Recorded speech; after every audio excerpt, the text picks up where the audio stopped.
20. Eh, 30 minutes. Oo nga, sige, isang oras. Anong piece? Sa piece din.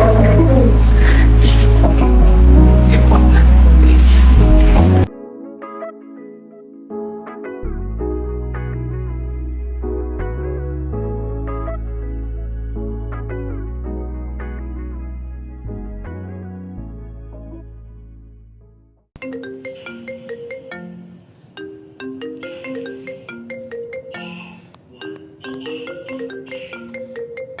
Hello, tol. Ay, ba? Sige, papunta na ako.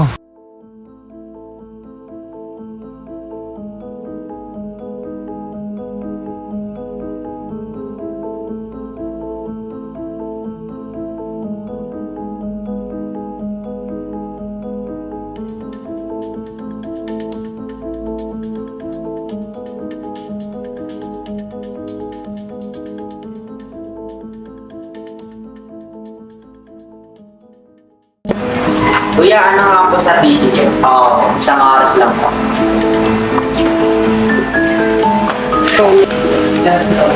Sabi na yun na kami. Sabi yung profile ko. Yun yung ano kanina, bumangga sa iyo. Ano? Akin natin yung ano. Sabi na natin kaso. Hingin ka ng Gcash naman.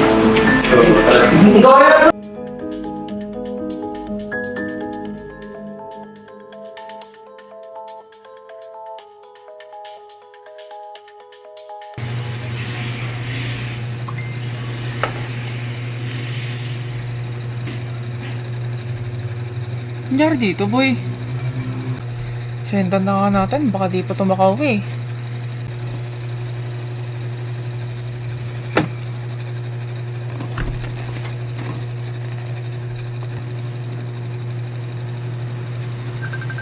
Ay, nakatawag sinatawag eh.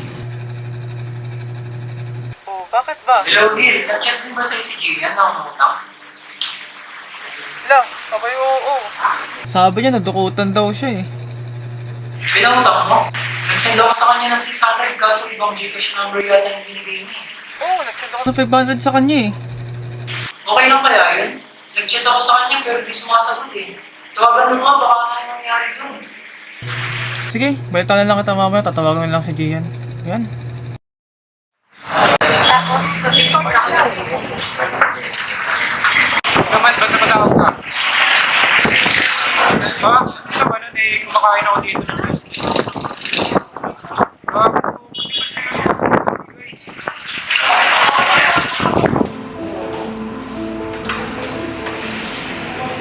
Kuya, meron po ba gumamit ng FaceTime after ko gumamit? Kasi naiwan mo nakabukas yung Facebook ko dun. Tapos nangyari sa mga kaibigan ko ng Gcash. Talaga? Ikaw lang naman ang gumamit ng tatlong lalakad niya.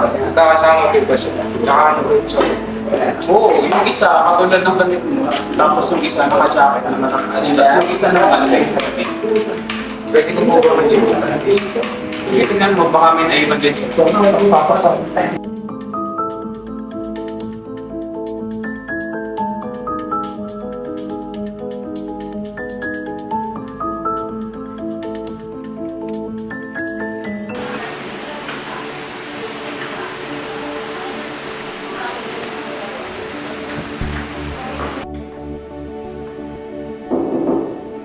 So,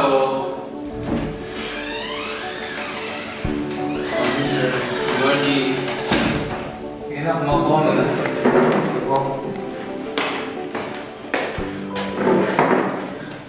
Sir, meron lang po sana ako report sa inyo. Kahapon po kasi may tatlong estudyante nag-hack sa FB ko. Naiwan ko po kasi sa computer shop yung FB ko na nakabukas. Dito din po kasi nag-aaral yung tatlo na yun. Sigurado ko ba na taga dito rin yan? Opo, meron po akong ebidensya. Nakakuha ko po yung isang ID ng isa sa kanila.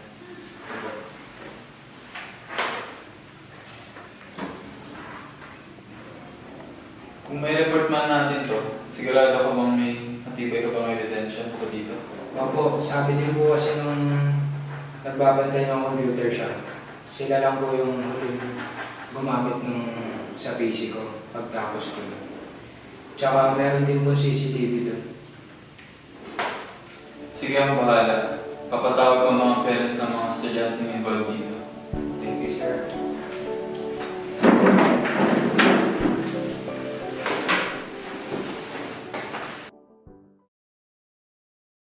Good afternoon, everyone. Bakit isa lang ang parent nyo dito? Good afternoon, sir. I'm his mother, and I'm his legal guardian since pamangkin ko po siya. His parents are working abroad, so they're not here. Siguro nagtataka kayo kung bakit ko pinatawag ngayong araw. Ano po yung ginawa ng anak ko at mga kaibigan? May nag-report po sa anak niyo at mga kaibigan niya sa ginawa nilang panghingi ng pera sa schoolmate nila.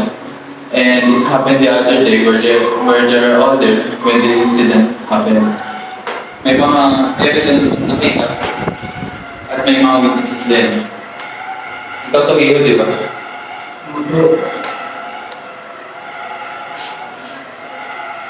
Ba't niyo ba kasi ginawa yun? Anong naisip niyo? Ang tatandaan na. Di niyo ba alam na bawal yun? Masama yun. Gia, tuloy ka. Ito ba tinitingnan nila?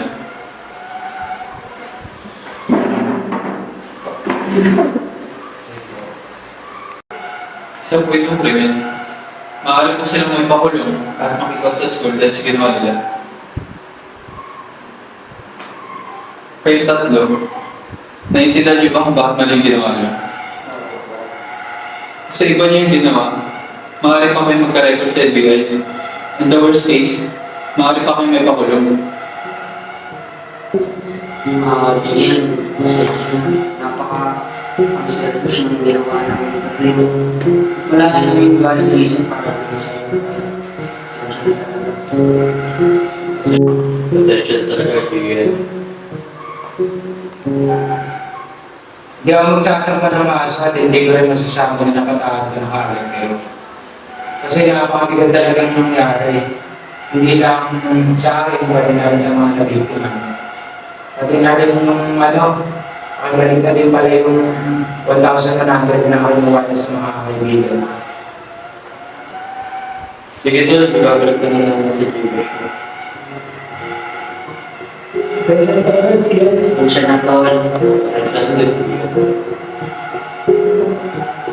Ikaw, Gian, sa sunod, siguraduhin mo muna nakalagot yung akong mong bago ka umalis.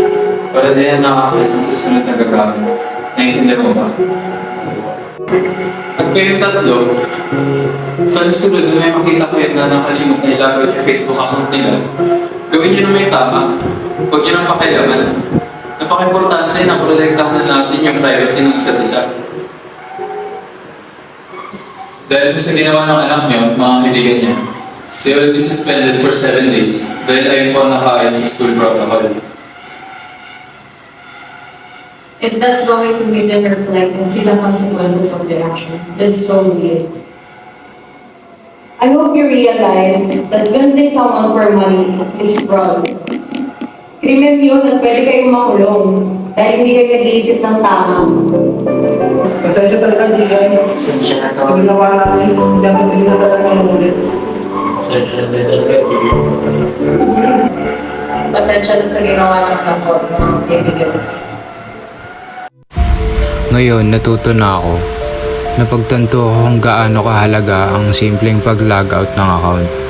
Akala natin maliit na bagay lang, pero malaki pala ang pwedeng epekto nito hindi lang sa atin, kundi pati na rin sa ibang tao. Natuto ako maging mas responsable hindi lang sa paggamit ng computer, kundi pati na rin sa mga choice ko sa digital world. Dahil bawat click, bawat post, bawat account na may kaakibat na pananagutan. Kaya sa susunod na gagamit ka ng account mo, tandaan mo mag-logout dahil ang responsableng user hindi lang basta nagla-login, nagla-logout din.